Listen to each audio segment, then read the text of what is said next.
एक तरफ अयोध्या में भव्य राम मंदिर के निर्माण के साथ रामलला की मूर्ति की प्राण प्रतिष्ठा की तैयारी चल रही है, तो वहीं दूसरी तरफ असदुद्दीन ओवैसी लगातार भड़काऊ बयान दे रहे हैं। ओवैसी ने हैदराबाद की एक तकरीर में जिक्र तो दिल्ली की मस्जिद का किया, लेकिन अयोध्या के बहाने मुसलमानों को भड़काने से भी वो बाज नहीं आए। प्राण प्रतिष्ठा का समय आया, भाईजान ने भड़काया। हमारी मस्जिद हमने खो दी और वहां पर क्या किया जा रहा है आप देख रहे हैं। नौजवानों, क्या तुम्हारे दिलों में हमारे दिलों में तकलीफ नहीं होती? अयोध्या के नाम पर भड़काऊ भाईजान काम पर कि जिस जगह पर हमने 500 साल हय्या अल सलाह और हय्या अल फलाह की सदाएं दी, जहां पर हमने बैठकर कुरान करीम का जिक्र किया, जहां पर हमने बैठकर सलातो सलाम के नजराने पेश किए, आज वो जगह हमारे हाथ में नहीं है। नौजवानों, क्या तुमको नहीं दिख रहा? ओवैसी ने मुसलमानों को भड़काया, जहर फैलाया। आज हमारा एक मुकाम हमने पैदा किया, तो ये आपको इन चीजों पर गौर करना है। अपनी मिली हमियत को, मिली अपनी ताकत को बरकरार रखिए। नौजवानों, मस्जिदों को आबाद रखो। कहीं ऐसा ना हो कि मस्जिदें हमसे छीन ली जाए। अयोध्या में बन रहा भव्य दिव्य राम मंदिर, जहां एक और करोड़ों हिंदुओं की आस्था का केंद्र बनता जा रहा है, वहीं AIMIM चीफ असदुद्दीन ओवैसी ने अपना जाना पहचाना राजनीतिक पैंतरा शुरू कर दिया है। असदुद्दीन ओवैसी ने अयोध्या में बन रहे राम मंदिर का हवाला देकर मुस्लिम नौजवानों को भड़काने की कोशिश की है। हैदराबाद में एक तकरीर के दौरान ओवैसी ने दिल्ली की सुनहरी मस्जिद के मामले की बात की, लेकिन नाम लिए बिना निशाना अयोध्या पर लगा दिया।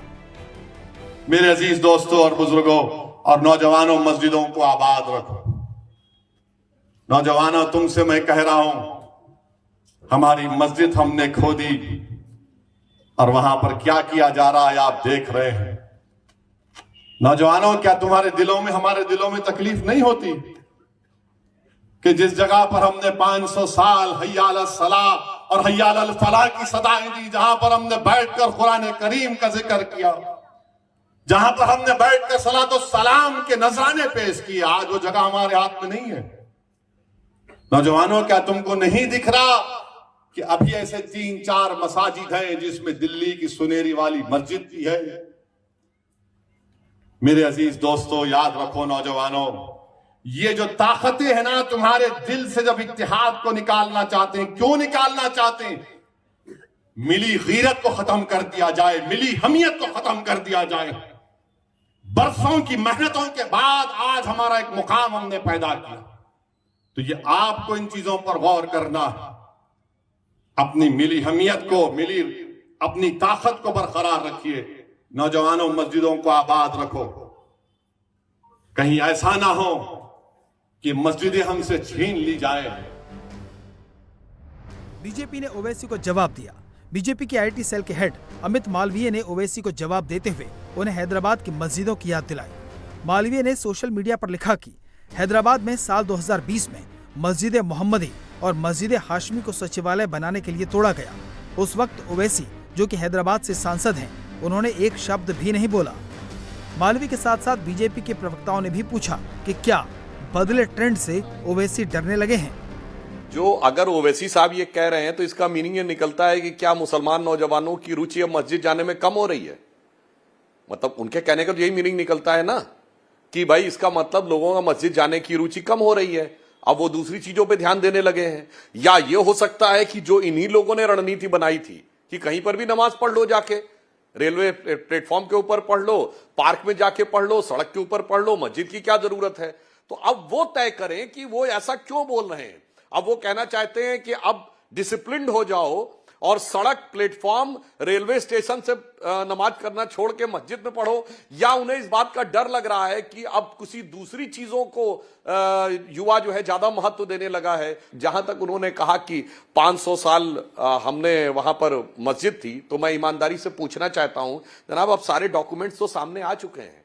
अगर ये कहा जाता है कि ये तथाकथित बाबरी मस्जिद 500 साल पहले थी, तो क्या तजुके बाबरी या आईने इसमें बाबरनामा में उसका उल्लेख है? नहीं है। हुमायूं नामा में नहीं है, आईने अकबरी में नहीं है, जहांगीर नामा में नहीं है, शाहजहां नामा में नहीं है। और उस जमाने में जो विदेशी लोग आए उसमें सबसे इंपॉर्टेंट है William Finch, William Finch Babur के 60 या 70 साल बाद आया, उसने क्लियर कट वहां के ऊपर मंदिर, रामकोट और पूजा का पूरा उल्लेख किया और कई साल अयोध्या में रहा है। उसने मस्जिद का उल्लेख नहीं किया है। हां, मस्जिद का उल्लेख आता है जोसेफ डिफेंसलर जब आता है, वो औरंगजेब के बाद आया है 40-50 साल के बाद। वो कहता है कि एक हिस्सा हिंदुओं के पास है, एक हिस्सा वहां पर मस्जिद है। और मैं यह भी पूछना चाहता हूं कि भाई मुगल डॉक्यूमेंट्स में इसे मस्जिद जन्म स्थान क्यों लिखा गया?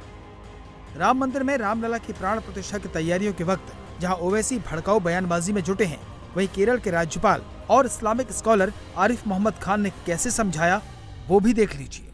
मर्यादा पुरुषोत्तम राम हमारी आवश्यकता है, हमारे जिससे हम सिर्फ अपने लिए नहीं, अपनी आने वाली नस्लों के चरित्र निर्माण का काम कर सके। अब मैं आपसे एक मोटा सा सवाल पूछता हूं, हमें इसकी जरूरत होती है या नहीं होती कि हम अपने बच्चों को ऐसी सीख दें कि जहां उनका चरित्र निर्माण हो सके? उसके लिए क्या हम उन्हें थ्योरी ही अकेले पढ़ाएंगे? नहीं, हमें इसकी भी जरूरत होती है कि हमें एक प्रैक्टिकल एग्जाम, एक व्यवहारिक मिसाल देनी पड़े। तो ये हमारे लिए